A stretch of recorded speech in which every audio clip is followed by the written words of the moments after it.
Today is Weed the Garden Day, and I'm joining in these celebrations even though I'm not tending a garden this year because, I've just gone through a period of homelessness and I'm just about to move into a flat completely disconnected from the earth in that sense, and I don't have a garden or an allotment, so this year I won't be weeding any gardens in that way. And it's interesting because I am still tending a garden in my own mind, so I'd like to just take a moment to celebrate this weeding of the garden and explain what it is that I mean.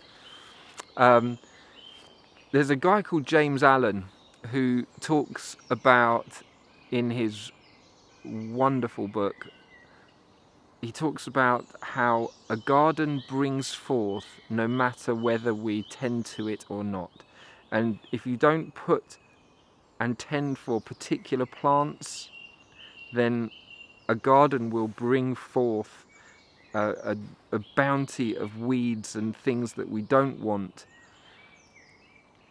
nevertheless, because the combination of sun and soil and water is definitely going to bring forth life.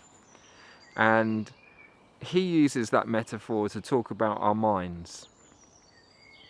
If we don't if we don't think very carefully about what we plant inside our minds, weeds will take hold. Now, weeds themselves are an interesting thing because we have commonly come to regard particular plants as weeds and completely overlooking their incredible medicinal properties. For example, the dandelion. The dandelion is generally seen as a weed.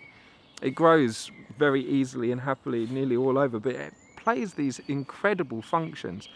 As I understand it, the root systems of dandelions open and break open the soil where it's got too packed in, and so they grow in places where the soil needs that kind of rejuvenation. They bring all sorts of different minerals and things into the ground. They also have this incredible property to do with the urinary system and the kidneys. And there's so many people who suffer with urinary issues that are taking medication for it, and very often what they need are the dandelions which are sitting out in their garden. You can make coffee from it. It has so many medicinal properties, and so this thing that has been regarded as a weed isn't really at all. And there's so many plants that fall into that kind of category where they're just not being appreciated for what they can do. But nevertheless, we don't necessarily want a whole garden full of dandelions. People want potatoes and courgettes and other things that they might be able to eat and find more useful.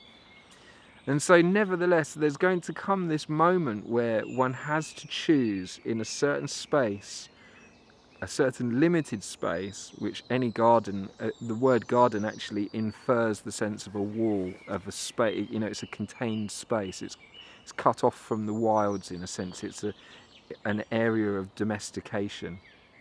And in those areas, we have to decide, we have to make choices. What are we going to allow to grow and what are we not? And if we don't choose very carefully, either in our actual gardens or in the gardens of our mind, then weeds take hold and will eventually strangle the things that we would really like to grow. And it's interesting because just this morning I've been wrestling with my mind a little bit to allow the thoughts that I really want to grow and not give too much space to the doubts and the fears that limit my capacity to move forward on the things that I really care about.